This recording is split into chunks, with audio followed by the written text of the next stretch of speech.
Hello foodies, welcome to Sai's kitchen. ఇవాళ మన ఛానల్లో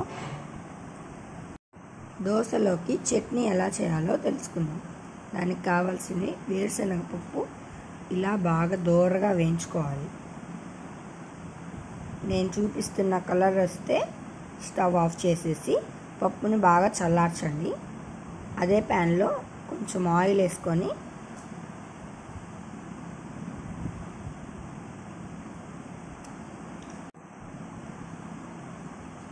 పచ్చిమిరపకాయలు, టమాటాలు, పచ్చి కొబ్బరి, కొంచెం చింతపండు వేసుకొని టమాటా ఉడికేదాకా వేయించుకోండి.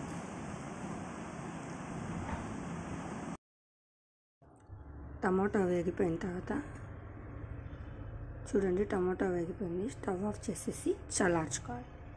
చల్లారిన తర్వాత వేరుశనగకాయ పప్పు, శనగపప్పు సమానంగా వేసుకొని టమాటాలు అవి ఇందాక వేయించుకున్నాం కదా, అవన్నీ వేసుకొని ఉప్పు వేసుకొని మిక్సీ కొట్టుకోవాలి. తర్వాత ప్యాన్లోకి ఆయిల్ వేసుకొని ఆవాలు, ఎండుమిరపకాయలు, కరివేపాకు వేసుకొని తిరుగుమాత పెట్టుకొని చట్నీలో వేసేసుకోవడం. అంతే, chutney ready. Like, share, subscribe.